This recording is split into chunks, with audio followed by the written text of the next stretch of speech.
Good morning/afternoon, everyone. I'm excited to dive into today's topic, understanding and utilizing test scores. We'll explore a comprehensive range of insights, from how to interpret test scores effectively to understanding their impact and exploring strategies to improve them. Whether you're an educator, student, or professional, this presentation will provide valuable perspectives to help you make the most of test results. Let's get started. Test scores are much more than just numbers on a paper. They're key indicators that tell us a lot about academic performance. These scores help guide important decisions, whether it's choosing the right courses, applying to colleges, or planning a career path. By understanding test scores, students gain insight into their own strengths and weaknesses, which allows them to set realistic goals and take actions that are well informed. It's also critical to interpret these scores properly to ensure that the decisions made truly reflect a student's abilities and potential. Overall, this understanding plays a big role in supporting long-term success in education. Test scores are essentially numbers that represent a person's knowledge, skills, or abilities in a specific subject or area. They provide objective data, which is crucial for assessing where a student stands academically, placing them in the right level, and tracking their progress over time. One of the key features of test scores is that they are standardized, meaning they allow us to evaluate performance against a clear set of criteria or curriculum standards. These scores can come in different forms. Raw scores show the number of correct answers, while scaled scores adjust for variations in test difficulty to give a fair comparison. Overall, test scores play a vital role in education by offering measurable results that align directly with educational goals and standards, helping educators make informed decisions about student learning. Let's take a closer look at the different types of test scores you'll encounter. First, we have raw scores, which simply count the number of questions answered correctly. It's a straightforward measure, but doesn't account for the difficulty of the test. That's where scaled scores come in. These transform raw scores to adjust for variations in test difficulty, allowing for fair comparisons across different versions of the test. Next, percentile ranks tell us the percentage of test takers who score below a particular score. This helps us understand a person's performance relative to others. Finally, standard scores show how far a score deviates from the average by using standard deviations. This gives a clear sense of where someone stands compared to the typical performance. Each of these scores provides a unique perspective on test results, helping us interpret the data more accurately. When calculating test scores, the first step is to obtain the raw scores, which simply count the number of correct answers a test taker has. However, these raw scores don't consider how difficult the test might have been. That brings us to the second step. We have to address variations in test difficulty. Since different versions or administrations of the test can vary in difficulty, raw scores alone might not be a fair reflection of a student's ability. To tackle this, the third step is converting those raw scores into scaled scores.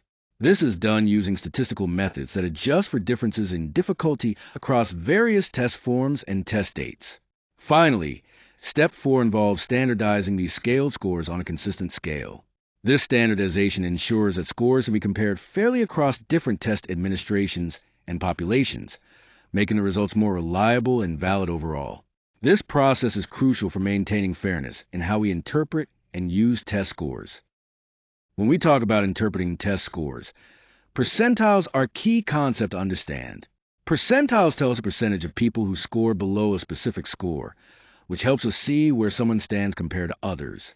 Then we have norms, which are benchmarks created by testing large, representative groups. These norms give us a standard reference point to interpret individual scores accurately.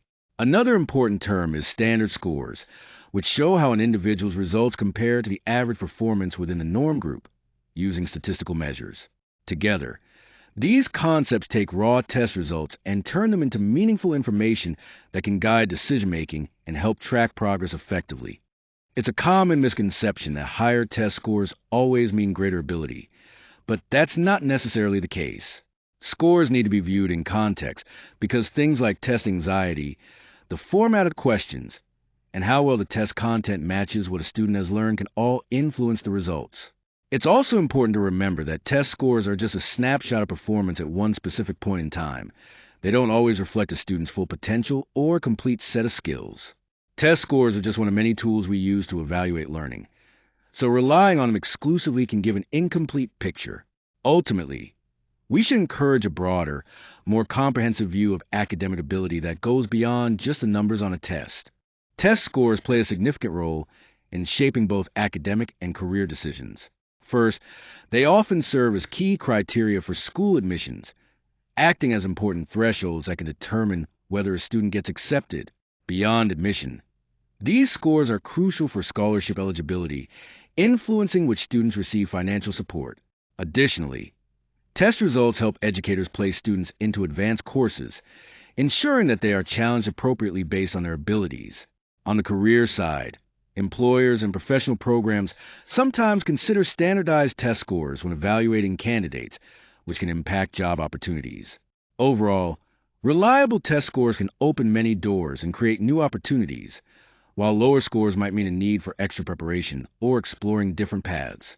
In this way, test outcomes can have a lasting impact on both educational journeys and future careers.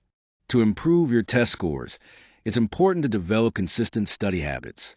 This means setting aside regular time to review material and focusing especially on areas where you feel less confident.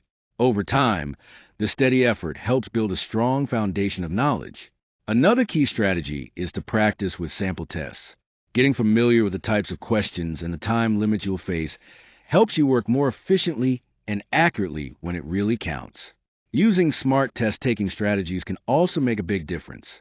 For example, using the process elimination to narrow down answer choices, managing your time wisely, and carefully reading instructions can all help you maximize your performance. Don't overlook the importance of rest and nutrition either.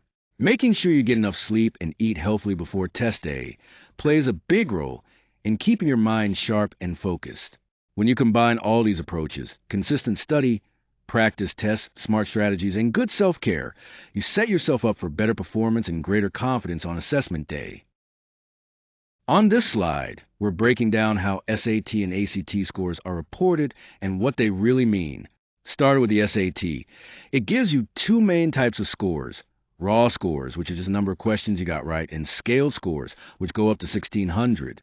These scaled scores make it easier to compare your results because they also include separate sub-scores for evidence-based reading, writing, and math. Moving to the ACT, their scoring system is a bit different. They provide a composite score that ranges from 1 to 36, and this number represents your overall performance across all sections. Along with this, you get percentile rankings, which show how you perform compared to other students who took the test. Percentile rankings are really key because they tell colleges exactly where you stand nationally. For example, if you're in the 90th percentile, that means you score better than 90% of test takers, which can significantly strengthen your application. Lastly, both tests use a process called standardization. This means raw scores, the number of questions you answer correctly, are converted into standardized scores. This ensures fairness by making scores comparable across different test dates and helps admissions officers understand your performance in context with other students' results. So, understanding these details can really help you interpret your scores and navigate the college admissions process more confidently.